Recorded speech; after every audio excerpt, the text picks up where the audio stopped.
आणि आता बातम्या आहे संपूर्ण जगाचं लक्ष लागून राहिलेला चांद्रयान-3 या मोहिमेसंदर्भात। तर भारताच्या चांद्रयान-3 या मोहिमेकडे संपूर्ण जगाचं लक्ष लागलंय। आंध्र प्रदेशातील श्रीहरिकोटामधील अंतराळ केंद्रातून दुपारी 2:35 चंद्रयान-3 हे अंतराळात प्रक्षेपित केलं जाईल। हे यान 23 ऑगस्टला चंद्रावर उतरण्याची शक्यता देखील इस्रोकडून व्यक्त करण्यात आली आहे। चंद्रयान-3 प्रत्यक्ष चंद्रावर उतरून तेथील वातावरण त्याचबरोबर तिथल्या परिस्थितीचा अभ्यास करणार आहे।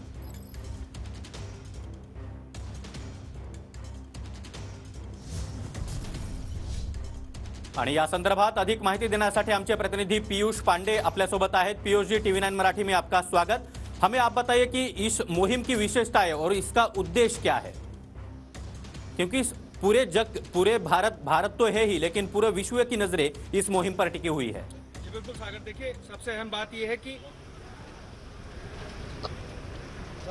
जी बिल्कुल, देखिए ये अंतरिक्ष में भारत नई गौरव गाथा लिखने वाला है। चंद्रयान 2 का जो अधूरा काम है वो चंद्रयान 3 पूरा करेगा और चंद्रयान 2 के अनुभव से और उसमें जो खामियां थी उनको हमने चंद्रयान 3 में ठीक किया है। और सबसे अहम बात है कि इसका जो लैंडर है उसको बेहतर किया गया है। रोवर्स में भी तकनीकी बदलाव किए गए हैं, सॉफ्टवेयर भी बदला गया है, उसके एल्गोरिदम में बदलाव किए गए हैं।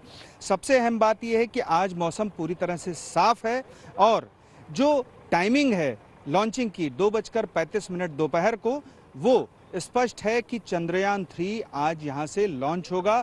और इसरो के जो वैज्ञानिक हैं वो उम्मीद जता रहे हैं कि चंद्रयान 2 का जो अधूरा काम है, यानी कि जब सॉफ्ट लैंडिंग होगी चंद्रयान 3 की चंद्रमा पर, तब उसके बाद वो वहां के वातावरण, वहां की सतह और ख़ास तौर पर जो जीवन की खोज, यानी कि जो जीवन की पहली जो अनुभव होता है उसमें पानी की जो ज़रूरत होती है उसको लेकर के वहाँ खोज करेगा। क्योंकि चंद्रयान 1 ने जो फुटेज भेजे थे उसमें सीधे तौर पर ये उम्मीद जताई गई थी कि चंद्रमा पर ठोस रूप में पानी मौजूद है।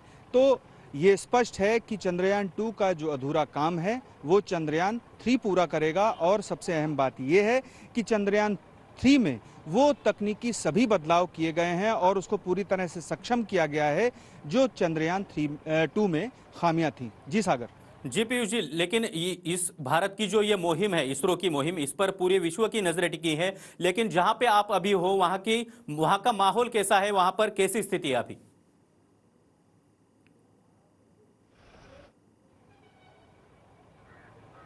देखिए यहाँ पर अभी चूंकि ये बहुत ही हाई सिक्योरिटी जोन है और जिन लोगों के पास पासेस हैं वो ही यहाँ पर आ पा रहे हैं। बहुत सारे देश भर से लोग यहाँ पर आए हुए हैं जो खास तौर पर उस जगह पर रुके हैं जहाँ से चंद्रयान 3 की लॉन्चिंग देखी जा सकती है। जो सतीश धवन स्पेस सेंटर है, मैं उसके बिल्कुल सामने खड़ा हूँ और इस क्षेत्र में सिर्फ वही लोग आ सकते हैं जिनके पास आधिकारिक पासेस हैं। और यहाँ पर अभी बहुत सारे स्कूल से जो बच्चे थे जिनको इसरो में बुलाया गया है, इसरो की तरफ से आमंत्रित किया गया है, वो आए हैं देश भर से, तेलंगाना से, पश्चिम बंगाल से, बिहार से, उत्तर प्रदेश से, पूरे देश भर से बहुत सारे स्कूल के बच्चे जो इसरो की ओर से आमंत्रित किए गए थे वो आए हैं। और इसके अलावा जो अन्य वैज्ञानिक हैं देश भर से वो भी आए हुए हैं। खास तौर पर इसरो की जो टीम होती है वो पिछले 3 दिनों से, यानी कि 80 के करीब जो वैज्ञानिक और उनके साथ में टेक्निकल हेड्स होते हैं वो रुके रहते हैं इसरो में। ये 3 दिन की जो प्रक्रिया है वो बहुत ख़ास होती है क्योंकि जो फ्यूलिंग होती है रॉकेट की, वो फ्यूलिंग होती है, इसमें हाइड्रोजन फ्यूलिंग होती है और ठोस जो द्रव्य डाला जाता है वो फ्यूलिंग होती है।